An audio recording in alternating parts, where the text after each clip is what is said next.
రాజేందర్ అన్న గారు, అలాగే ఈరోజు ఈ కార్యక్రమానికి రథసారథి అయినటువంటి ఈ భారతీయ జనతా పార్టీ రాష్ట్ర అధ్యక్షులు రామచంద్రరావు గారి ఆదేశానుసారం ఈరోజు ఈ కార్యక్రమం నిర్వహించడం జరుగుతుంది. గతంలో జనవరి 5వ తారీఖు రోజు అసెంబ్లీలో ఏదైతే మాట్లాడామో ఆ రోజుకు 13,500 కోట్ల రూపాయలు ఉద్యోగస్తులకు, విశ్రాంతి ఉద్యోగులకు అందరికీ రావాల్సినటువంటి డబ్బులు ఏవైతే ఉన్నాయో ఆ డబ్బులు ఖచ్చితంగా పేమెంట్ చేయాల్సిన అవసరం ఉందని ప్రభుత్వానికి అసెంబ్లీ సాక్షిగా అందరం ఎమ్మెల్యేల ముక్తకంఠంతో చెప్పడం జరిగింది. కానీ ఆ రోజు 20,500 మంది రిటైర్ అయితే ఈ రోజుకి అది 23,000 మందికి రీచ్ అయింది. ఆ రోజు 13,500 కోట్లు బాకీ ఉంటే ఈరోజు అది 15,000 కోట్లకు పెరిగిందే తప్ప ఏదో కొద్దిగా ఇచ్చినామని చెప్తున్నారు, అది కూడా పూర్తిగా అందినటువంటి పాపన పోయింది ఏం లేదు. కానీ ఇవాళ ప్రభుత్వాన్ని ఒకటే కోరుతున్నాం. ఇవాళ అప్పులు ఎవడిస్తలేడు అని అంటారు, అందాల బామల పోటీలు చేస్తారు. ఇవాళ ఎవరు కూడా దగ్గరికి రానిస్తలేరంటారు, దావోస్ పోయి ఇవాళ పెట్టుబడులు తెస్తున్నామని చెప్తారు. ఇవాళ ముఖం చూస్తే దొంగలను చూసినట్టు చూస్తున్నారు అని అంటారు, గ్లోబల్ సమ్మిట్ చేస్తారు. ఇవాళ స్మృతి వనం తయారు చేయడానికి 5,000 కోట్లు కావాలని చెప్పేసి చేస్తామని చెప్తారు. గాంధీ వారసులకు ఇబ్బందులు ఉంటే కాంగ్రెస్ అందరం కలిస్తే 1,000 కోట్ల రూపాయలు సమకూర్చొచ్చని చెప్తాడు. మాటలు ఇష్టం ఉన్నట్టు మాట్లాడడం, గతానికి ప్రస్తుతానికి భవిష్యత్తుకు సంబంధం లేకుండా మాట్లాడడం ఈ ముఖ్యమంత్రి గారికి అలవాటు ఉంది.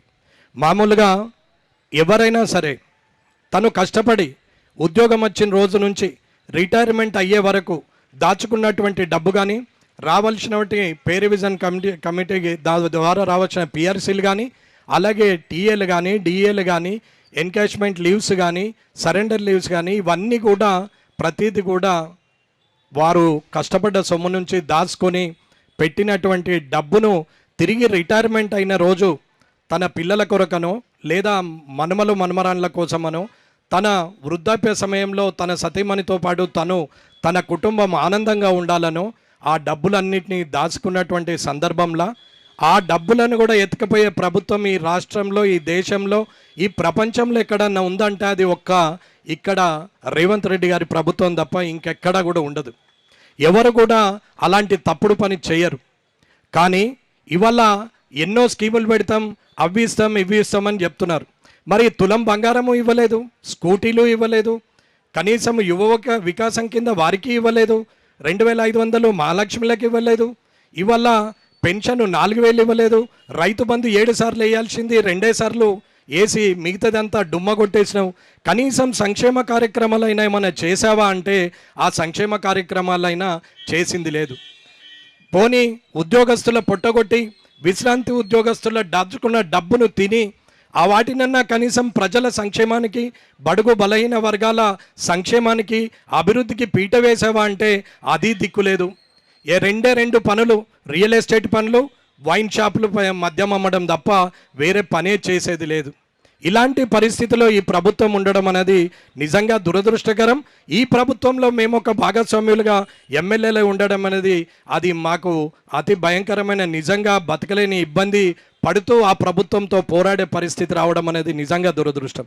ఇలాంటి పరిస్థితుల్లో ఏ పోలీసులు అయితే లేకుండా రోడ్డు ఎక్కలేరో, ఏ భద్రతనైతే లేకుండా ముందుకు వెళ్ళలేరో, ఏ ఉద్యోగస్తులే లేకుండా పెన్ను కదలలేదో, ఏ ఒక్క ఉద్యోగస్తులు మీ కింద పనిచేసే వాళ్ళు లేకుంటే కనీసం మీరు అడుగు తీసి అడుగు వేసే పరిస్థితిలో ఉండరో అటువంటి వ్యక్తుల వల్ల ప్రభుత్వానికి మంచి పేరు వస్తుందని వారికి కావలసినటువంటి సౌకర్యాలు ఇవ్వాల్సిన అవసరం ఉంది. నిజాయితీ గల ఎంఆర్ఓలు ఉన్నారు, నిజాయితీ గల టీచర్లు ఉన్నారు, నిజాయితీ గల నాయకులు, నిజాయితీ గల ఉద్యోగస్తులు ఎంతోమంది ఉన్నారు.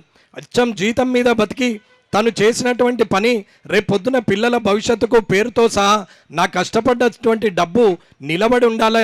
అది ఎక్కడో ఉంటే దొంగలు ఎత్తుకుపోయే అవకాశం ఉంది, ఎవరికైనా అప్పిస్తే వాడు ముంచేసే అవకాశం ఉంది, ఎక్కడైనా ఏదైనా తీసుకుంటే దాన్ని దోచేసే అవకాశం ఉంది. కాబట్టి అక్కడ దాచుకుంటే ప్రభుత్వం దగ్గర భద్రంగా ఉంటుందని చెప్పి డబ్బులు దాచిపెడితే ఇవల్ల ఎవరిని కూడా సుఖంగా ఉంచలేని ఈ ప్రభుత్వం ఇది ఒక ప్రభుత్వమేనా అనేది ఒకసారి ఆలోచించుకోవాలి. ఇలాంటి పరిస్థితుల్లో ముఖ్యమంత్రిగా మీరు, మంత్రులుగా ఇవాళ మీరు ఆలోచించాల్సిన అవసరం ఉంది. ఈ ఘోష, వీరు పడుతున్న కంఠశోష, వీరు పెడుతున్నటువంటి కన్నీరు, ఇది భవిష్యత్తుకు మనకు మంచిది కాదు, ఇది ఇబ్బంది పాలవుతుంది అనేది ఒకసారి ఆలోచించుకోవాల్సిన అవసరం ఎంతైనా ఉంది. ఈ ప్రభుత్వానికి ఈ వేదికగా 4 రోజుల నుంచి నిరాహార దీక్ష చేశాం, అలాగే ఇవ్వకపోతే ఆమరణకు మొదలు పెడతామని చెప్పడం జరిగింది. కానీ ఈరోజు ఒకే రోజు పర్మిషన్ ఇవ్వడం జరిగింది. ఏ పర్మిషన్ అయితే ఇచ్చినటువంటి పోలీస్ వ్యవస్థ ఉందో వారికి రావాల్సిన సరెండర్ లీవ్స్ రావట్లేదు, వారికి రావాల్సిన డిఏలు రావు, వారికి రావాల్సినటువంటి లక్షల రూపాయలు రాక ఇవాళ వారు పెనాల్టీలు వేసుకుంటూ, మోటార్ సైకిళ్ళ నంబర్ ప్లేట్లు కొట్టుకుంటూ, హెల్మెట్ లేదని తిరగాల్సిందే తప్ప వారు రేపు పొద్దున రిటైర్మెంట్ అయితే నా బతికెలా ఉంటుందనే పరిస్థితిలో వారు కూడా ఇవాళ ఉన్నారు. ఇది పరిస్థితి. ఇవాళ రోగం వస్తుందంటే భయం. ఎందుకు అని అంటే విశ్రాంత ఉద్యోగులకు నా దగ్గర డబ్బు లేదే అని. కానీ రిటైర్ కావాల్సినటువంటి మంది ఎవరైతే ఇంకొక 6 నెలలో 3 నెలలో నెలకు రిటైర్ అయ్యేటువంటి వ్యక్తులు ఉన్నారో వారు భవిష్యత్తును చూసి ఇప్పుడే బెంగ పెట్టుకునే పరిస్థితి వచ్చింది. మరి నా డబ్బు, ఇంత డబ్బు అక్కడ ఉందే, మరి గతంలో 2 సంవత్సరాల నుంచి కింద రిటైర్ అయిన వాళ్ళదే రావట్లేదు, రేపు నాది ఎప్పుడు వస్తుందో నాకే తెలియదు, రానున్న 2.5 సంవత్సరాల్లో ఈ ప్రభుత్వం పోయి మళ్ళీ ఇంకో కొత్త ప్రభుత్వం వచ్చినా ఇలాంటి పరిస్థితి దిగజారిపోయి ఉంటే, ఆర్థిక పరిస్థితి ఇలాగే ఉంటే, మాకు ఇవ్వాల్సిన డబ్బులు ఇవ్వకపోతే మేము ఎలా బతకాలనేది రిటైర్మెంట్కు 6 నెలల ముందే ఇవాళ ఉద్యోగస్తులు ఆలోచించే పరిస్థితికి వచ్చింది. ఇది అర్థం చేసుకోవాలా. ఒక మనమడుకో మనమరాలకో ఒక 10,000 లేకుంటే ఒక 50,000 లగ్గమైతే 1 లక్షనో 2 లక్షలో వారికి సాయం చేయగలిగే ఒక తాత అమ్మమ్మ అనుకొని డబ్బులు దాచిపెట్టుకుంటే ఇవాళ వారి పెళ్ళిళ్ళకి ఇవ్వలేకపోతే, వారి ఇంట్లో రోగం వస్తే ఆ దవాఖానలకు ఇవ్వలేకపోతే, ఇవాళ ఎటువంటి పరిస్థితుల్లో కొడుకుకు, బిడ్డకు, అల్లుడికి ఎవరికైనా ఇబ్బంది వస్తే కనీస ఆర్థిక సాయం కూడా చేయలేని పరిస్థితి.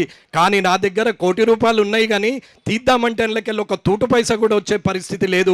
నా డబ్బుకు అధికారులు వారైపోయినరు, యజమానులు ప్రభుత్వం అయిపోయింది, నా డబ్బుని ఎవడు నాకు ఇచ్చే పరిస్థితులు లేదు. కాబట్టి కుటుంబంలో కూడా చిన్న చూపు అయిపోయి మానసికంగా ఇవాళ చనిపోయి సూసైడ్ చేసుకున్నటువంటి విశ్రాంత ఉద్యోగులు కూడా ఉన్నారు.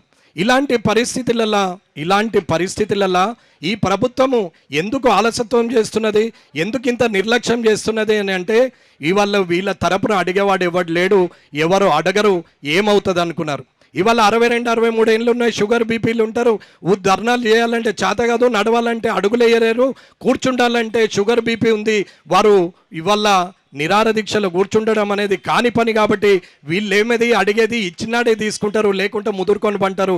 72 మంది పోయారు, రేపు 720 మంది పోతారు, మొత్తం మంది పోయినా నాకు అయ్యే ఫరక్ పడేది ఏముందనేది ప్రభుత్వం ఆలోచిస్తున్నది. కానీ వారి కన్నీరు మీకు ఎప్పటికైనా మంచిది కాదు అని చెప్తున్నాం. ఇవాళ వారి ఇంట్లో ఏదైనా పండగ వాతావరణం వస్తే జేబులు చూసుకుంటే డబ్బులు లేవు, అకౌంట్లో చూసుకుంటే డబ్బులు లేవు. ఇవాళ వారికి ఏదైనా కష్టం వచ్చి ఎవరికైనా చెప్పుకుందామంటే ఎవడు అప్పు ఇచ్చే పరిస్థితి కూడా లేకుండా వారి డబ్బులు ఒక్కొక్కరికి 60-70 లక్షలు, కోటిన్నర దాకా వచ్చే పరిస్థితులలో ఉండి కూడా వాళ్ళు చౌరస్తాల మీద, రోడ్ల మీద ధర్నాలు చేసుకుంటూ ధర్నా చౌకుల చుట్టూ తిరగాల్సినటువంటి కర్మ ఈ ప్రభుత్వంలోనే ఉంది. ఇటువంటి ప్రభుత్వం ఇంకొకసారి ఏ ప్రజలకు అవసరం లేదు. ఇంకొకసారి ఇటువంటి ప్రభుత్వాన్ని తీసుకురావడం అన్నంత తప్పు పని ఇంకొకటి లేదు అనేది ప్రజలందరూ కూడా ఆలోచించుస్తున్నటువంటి సందర్భం. అయ్యో నాకు లేకపోతే లేదే, నాకు రాకపోతే రాలేదే, కానీ నా తోటోళ్ళన్నా బతికిరు, నా బడుగు బలైన వర్గాలు సంక్షేమ పథకాల ద్వారా బతికినరు అంటే అది దిక్కులేదు. ఏం చేస్తున్నారయ్యా అంటే వీరు సంపాదిస్తున్నారు తప్ప, వీరు రియల్ ఎస్టేట్ చేసుకుని కమిషన్లు తీసుకుంటున్నారు తప్ప ఎవరి గురించి ఆలోచించే పరిస్థితి లేదు. కాబట్టి ఇవాళ ఒక్కరోజు పర్మిషన్ ఇవ్వచ్చు. 16వ తారీఖు నుంచి అసెంబ్లీ ఉంది. ఇక్కడ మా ఫ్లోర్ లీడర్ గారు మహేశ్వర్ రెడ్డి గారు ఉన్నారు, ఇక్కడ తోటి ఎమ్మెల్యేలు ఉన్నారు. ఈ 16వ తారీఖు నుంచి 30వ తారీఖు వరకు ఉన్న అసెంబ్లీలో ఖచ్చితంగా మీ డబ్బులు అది ఫైనల్ అయ్యే వరకు మేము ఎవ్వరం కూడా విశ్రాంతి తీసుకోము. అందులో ఊరుకునే ప్రసక్తే లేదు. రోజు వాయిదా తీర్మానం పెట్టి ఖచ్చితంగా ప్రభుత్వాన్ని నిలదీస్తామని తెలియజేసుకుంటూ ఈ కార్యక్రమంలో వచ్చి ముందుండి మీకు మద్దతుగా మేము ఉన్నామని చెప్పి మెంబర్ ఆఫ్ పార్లమెంట్లు అయినటువంటి మా అన్నలు, అక్క అందరూ కూడా వచ్చి ఇవాళ మాకు వెన్నంటి ధైర్యం ఇచ్చారు. ఇవాళ ఇంతమంది 4 నుంచి 5 వేల మంది ఇవాళ విశ్రాంతి ఉద్యోగులు ఉదయం 10 గంటల వరకు బస్సులు కట్టుకొని మీరు అక్కడి నుంచి ఇక్కడికి రావడం, నిజంగా అప్పటి నుంచి ఇప్పటి వరకు ఇంత ఓపికగా ఉండడం, ఇది మీ కష్టమని అయినా ఇది మా కష్టంలాగా భావించి మేము మీ కష్టంలో పాలు పంచుకొని మీ కష్టాన్ని తీరుస్తామని, ఇది ఇంతటితో ఆగేది కాదనేది ఖచ్చితంగా ఈ అసెంబ్లీలో గిట్ట నిర్ణయం తీసుకోకపోతే ఈ ప్రభుత్వము ఇప్పుడు నెలకు 1000 కోట్లని ఏదో పేపర్కి ఇచ్చింది, అది కాదు ఏకకాల నిర్ణయంలో అది ఎలాంటి పేమెంట్ ఇస్తారో అనేది ఈ అసెంబ్లీ లోపల చెప్పకుంటే ఖచ్చితంగా ఆమరణ దీక్ష కూర్చుంటామని చెప్పి ఈ వేదిక ద్వారా తెలియజేస్తూ ఈ అవకాశం ఇచ్చినటువంటి మీ అందరు కూడా ధన్యవాదాలు తెలియజేస్తూ ముగిస్తున్నాను. జై హింద్, జై భారత్.